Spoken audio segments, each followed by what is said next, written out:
Assalamualaikum warahmatullahi wabarakatuh. Kami Dari kelompok 11, yang beranggota, saya Jihan Talia Putri saya Rizky Rudianto.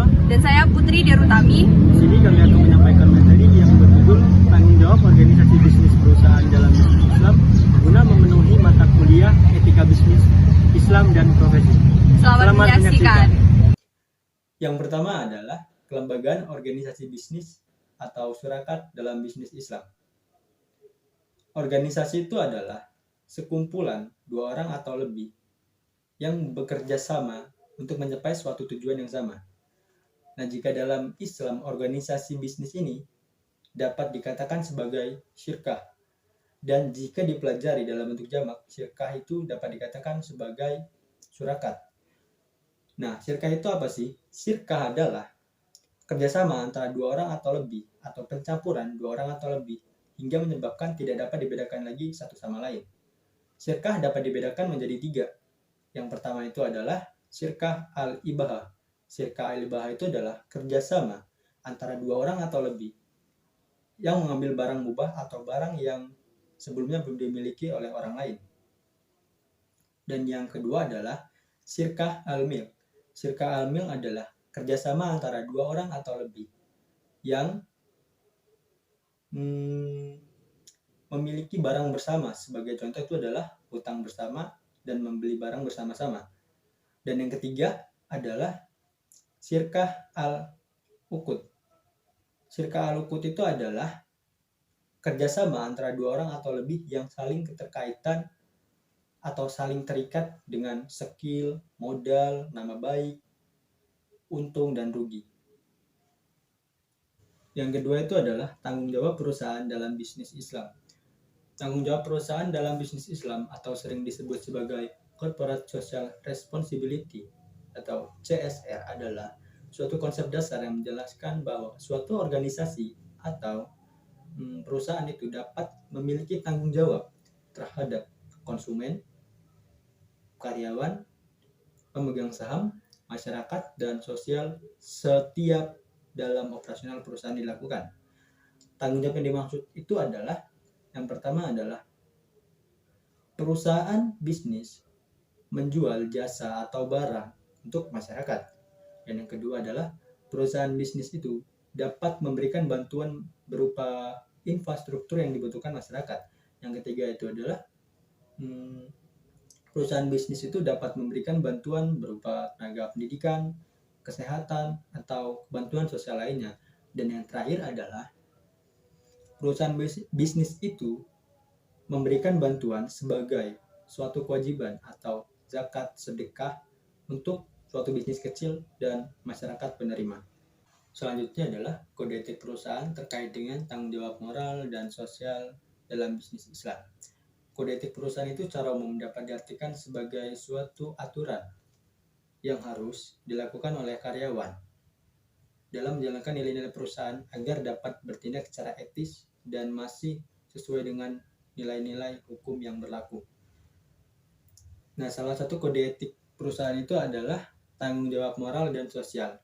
Tanggung jawab moral dan sosial perusahaan itu terdapat beberapa. Yang pertama itu adalah tanggung jawab moral dan sosial terhadap konsumen, yaitu di mana perusahaan bertanggung jawab untuk menjual jasa atau barang yang diberikan kepada masyarakat itu tidak memiliki dampak-dampak yang tidak diinginkan oleh masyarakat. Nah, yang kedua itu adalah tanggung jawab moral dan perusahaan terhadap karyawan, yaitu perlakuan perusahaan itu harus membuat karyawan merasa nyaman. Dan yang ketiga itu adalah tanggung jawab moral dan sosial terhadap kreditur, di mana di sana dituntun perusahaan itu untuk membayar atau melunasi kredit-kredit yang dilakukan kepada kreditur-kreditur tertentu.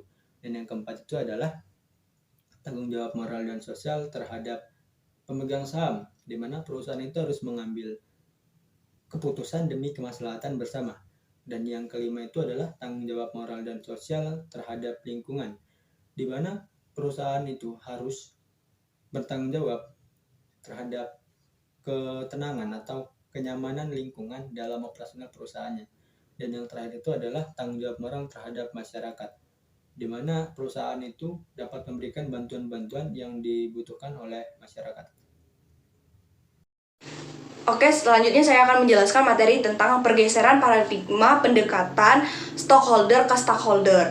Paradigma stakeholder atau stockholder adalah salah satu pola pikir yang mempengaruhi berbagai macam aktivitas perusahaan.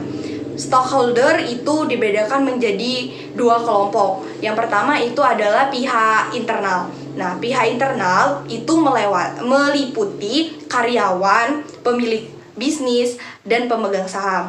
Sedangkan untuk pihak eksternal itu meliputi konsumen, supplier, investor. Baiklah, untuk materi selanjutnya yaitu reputasi perusahaan dan prinsip triple bottom line atau 3P. Reputasi perusahaan secara sistematis itu dipahami sebagai pengakuan subjektif, kolektif, persepsi, sikap, dan evaluasi organisasi dari waktu ke waktu. Perusahaan dapat menerapkan strategi CSR yang baik untuk mendapatkan reputasi perusahaan yang baik. Minat CSR dan reputasi perusahaan itu dapat dipengaruhi oleh persaingan yang ketat dan tekanan ekonomi dari pemilik pemangku kepentingan dalam perusahaan. Triple bottom line adalah salah satu perumusan atas keberhasilan tanggung jawab sosial yang diusung oleh perusahaan. Triple bottom line ini meliputi 3P. Yang pertama itu profit, yang kedua itu people atau masyarakat, dan yang ketiga itu planet atau lingkungan. Di mana 3P ini menegaskan bahwa perusahaan itu bukan hanya mengejar profit, tetapi juga dapat berkontribusi ke masyarakat atau people dan juga berperan aktif dalam menjaga lingkungan atau planet. Sekian, terima kasih. Ruang lingkup dan implementasi Corporate Social Responsibility.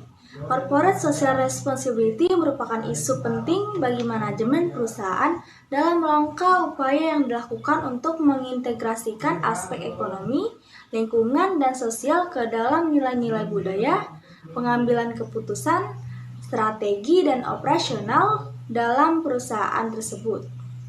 Nah, CSR juga ini termasuk filantropi atau kedermawanan Islam, di mana filantropi adalah sifat kasih sayang sesama manusia ataupun segala aktivitas kebaikan yang diperkirakan oleh sikap persaudaraan antara sesama manusia.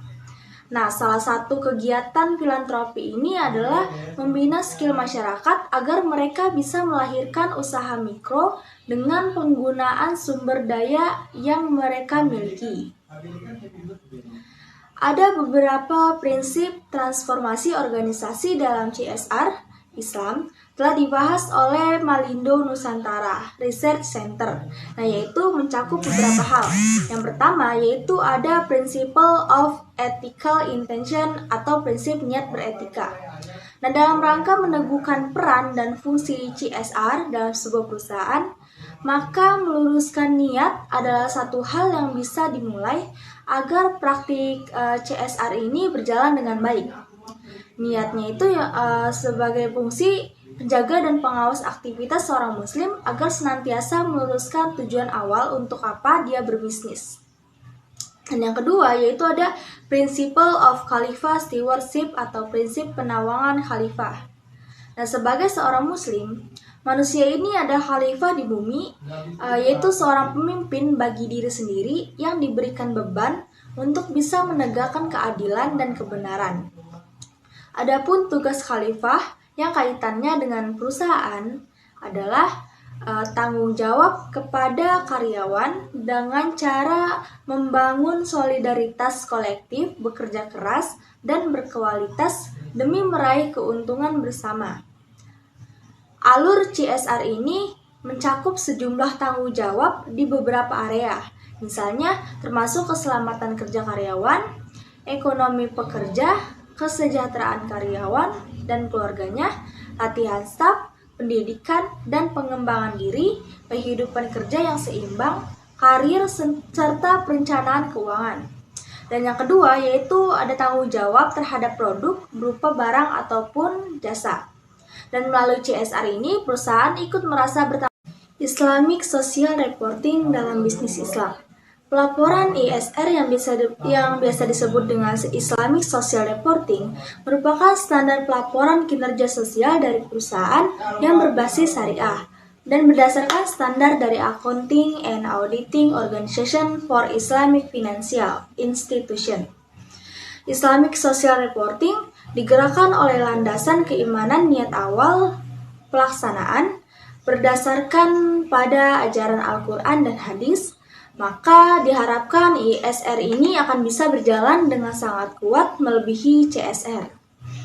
Nah, adapun tujuan dari ISR adalah yang pertama yaitu bentuk akuntabilitas kepada Allah Subhanahu wa taala dan masyarakat, dan yang kedua yaitu meningkatkan transparansi kegiatan bisnis dengan menjanjikan informasi yang relevan dengan memperhatikan kebutuhan spiritual investor muslim atau kepatuhan syariah dalam pengambilan keputusan. Adapun indeks dari Islamic Social Reporting yaitu yang pertama ada pendanaan dan investasi, dan yang kedua yaitu ada produk dan jasa, yang ketiga yaitu ada karyawan, yang keempat yaitu ada masyarakat, dan yang kelima yaitu ada lingkungan hidup, dan yang keenam yaitu ada tata kelola perusahaan.